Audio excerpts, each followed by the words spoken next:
我細佬嚟講咁後生，真係好唔公平咯。其實我想還翻我細佬公道啫，即係冇可能一個人不明不白，即係無端端上去幾分鐘就話已經出事啦。2021年，陳小姐嘅細佬喺監察麻醉下進行腸胃鏡檢查嘅時候，懷疑腦部缺氧，其後一直昏迷。同年，佢向醫委會投訴，要求調查醫生係咪喺麻醉過程中出現疏忽。2022年1月，佢向內視鏡中心索取2份麻醉記錄，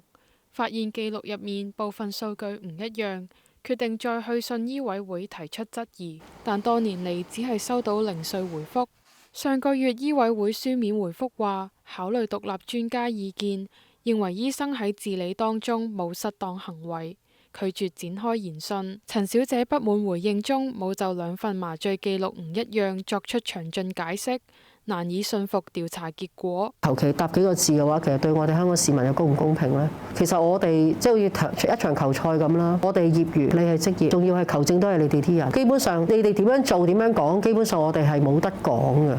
陳小姐亦表示，現時個案結果只係由醫委會跟進同決定，認為調查缺乏透明度。我覺得你對家屬應該係公開啲咯，我哋應該有機會坐低大家聽審，聽佢哋點樣去問呢個醫生，或者我哋可以喺側邊，即係我哋自己有問題，我哋都係問呢個醫生㗎嘛。目前醫委會處理投訴嘅時候，會先交由初步徵詢委員會審議個案，必要時會委聘獨立專家協助。有醫委會業外委員話，初徵會要考慮多方面證據，處理並非外界想像中簡單。咁專家睇過晒啲嘢，都覺得話有料到啊，咁咪即係去告咯。啲專家睇到咪佢而家咁嘅 procedure 都合乎 normal 一般嘅醫務嘅，咁咪唔告咯。都要大家都要理解到處理投訴唔係一件咁簡單嘅事嚟嘅，唔係啲人成日覺得